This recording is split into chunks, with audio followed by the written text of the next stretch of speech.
Yeah, I just want to say I'm happy to be here. I'm happy to have my family, my coaches, and my trainer Dan, and that was something that I always wanted. So it was very exciting, and it was fun to be out there. So all thanks to God always. Okay, remember to raise your hand. Let us get a mic to you. Let's go first over here on the left. No, you can keep it. Don't forget it. All right. Ryan Holmes, Internet. Carter, what did this win mean to you, especially with the adversity that you had to go through, not just in the last 2 weeks, but the entire season? Yeah, the entire season was it was up and down, just with a lot of outside factors going into this year, and like as the season went on, just it rung a bell after my freshman year. After I won, I went in the office with Coach Kale, and he was just say, hey, like this first one's gonna be your easiest one. And I kind of looked at him like, I don't know about that. Like I plan on getting better and making this thing easier. But sure enough, now looking back on it, I would say everyone was. Each one has their own challenges, but he's earned everything, so you got to listen to everything he says. Let's go here to the front row on the right. Patrick Kelly, Win Magazine. Carter, talk about tonight, workmanlike victory, but your path to getting there was a difficult path. Just talk about your tournament.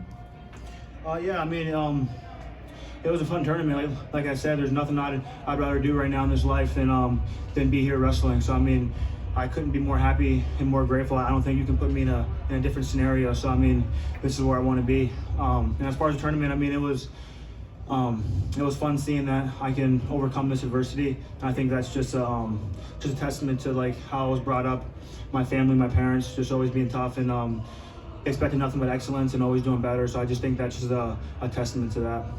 Let's go here on the front row. Zach Allen, Daily Collegian. We've talked to you all season about how this would be your 4th title. You make history.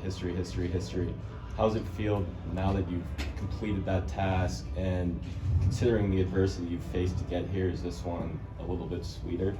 I don't know if it's a little bit sweeter. I think it's bittersweet, just realizing like, dang, I'm already a senior, and that was kind of like my last folk style match. So it's I don't know. It's just it's hard to process all that when you're in the storm, because like you're trying to lay low, and like just having Greg be up first. Like I want to be watching Greg and then watching Bo and watching Mitch, but I kind of got to focus on myself, because that's what's gonna help the team most. So just kind of I don't know. It's not what you think.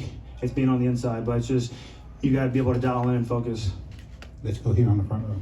Dominic Cable with Esports Now. Carter, you're the 6th guy to have ever won 4 national titles, but you're also only the 2nd to have won 4 at 100, not just 174 pounds, but at the same weight. What does it mean to have been so dominant at your weight class over these past 4 seasons? That's why I do it right there. I wouldn't say I do this for like any titles or like that. Like for me, what gets me up at every bed is being able to take everybody out, and that's kind of what scratches my ego a little bit, is just knowing that there's no one that can beat me. Like the titles and the rings, I have my titles hanging up, but everything else, I really don't know where they're at. So it's just for me, just going out there and beating people. That's what's fun for me, because like that kid was trying to get chippy at the end and things like that, and I'm just like thinking in my head, this is not where you want to take it, So, but we can take it however he wants to. Let's go here on the front row. Carter, it was to this day exactly when Coach Kale got his 4th. So to be able to accomplish that, looking back over that history and knowing what he has meant to you, can you put that into words? Yeah, I think Coach Kale was the first wrestler to win 4 titles with an African American coach, and he just. Well, I'm half black, but and Aaron's also half black, so if he wins, that'll be an African American right there. So he'll be the first coach to coach an African American wrestler too. So it's funny how history repeats itself a little bit. So that's pretty interesting. It's cool, just like I said, just seeing how those coaches, how much they care about us. It's something that I never experienced before. Just me growing up, I was always so hungry and always so driven to get better, and it was really rare to find that. And then it's coming to Penn State, like just everyone's like that, and it really starts from the coaches. They're in their late 40s, and every Saturday morning they're doing our workouts. This morning I was a little heavy, and then a little more than I wanted to be, and then Coach Kale was right there riding the bike with me, and he's just looking around like all the other guys warming up. Their coaches are on their phones, and I'm just like, this dude's in that foxhole with us, and that's just I think that means more than anything. Let's go to the left on the 3rd row. Hi, I'm just curious if you could talk about your injury at all and how limiting that was in this tournament, and what it was like to wrestle with that injury. I have no comment on the injury itself. You know, I chose to come out here and wrestle. So with that, like the mindset's just like, you know, you can't really have the excuses or and for me, I feel like even talking about it really doesn't do any justice, because that's in the past, you know. And I'm moving forward. I'm focused on healing, and we made a lot of progress. And just like I said, it was a long road. Like 12 days ago, I wasn't even walking. So and just, I don't know, it's just a blessing. And then even the Big Ten situation, obviously, I wanted to wrestle and I was ready to wrestle, but just having my coaches on my side and things like that. So I was frustrated at the decision and things like that, but it's just all part of it, you know. It's just all one big storm. It's all one big story, and this is my story.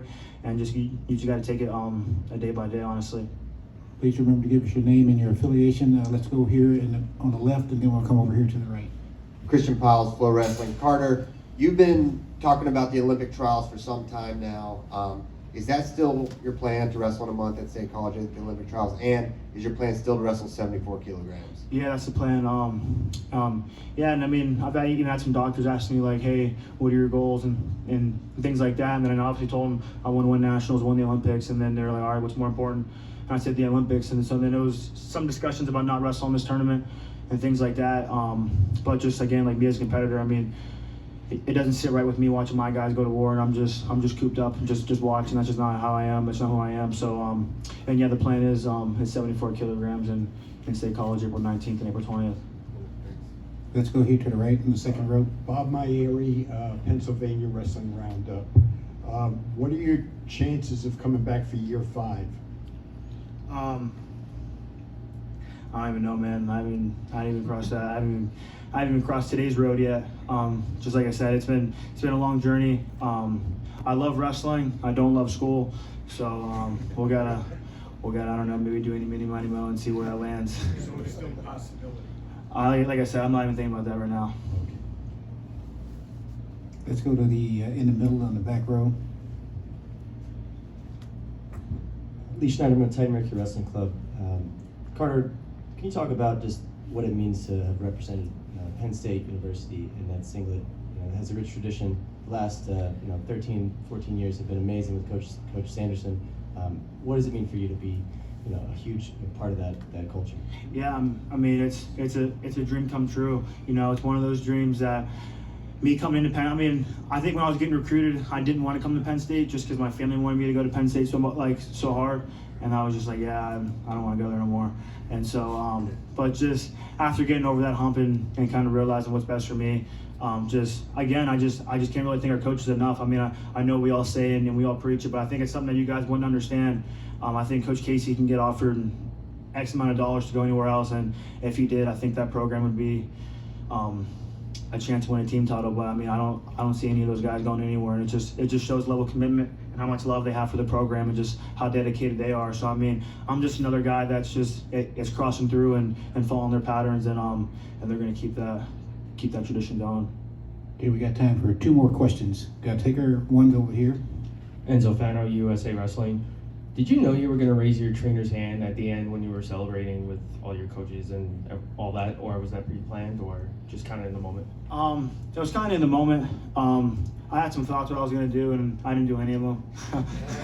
But yeah, it's just, I don't know. Like I said, I mean, he's the man behind this whole thing. I mean, without him, like, who knows where I would even be, and just his level of expertise. I mean, when you go in the Penn State room and you look back, like the entire years back when Penn State Wrestling first started, he's in the same outfit smiling. So he goes way back, and he's definitely a legend. So just I think us wrestlers get all the credit all the times, and I don't know, he's the real champ tonight. Okay, one more. Any takers? All right, thank you very much.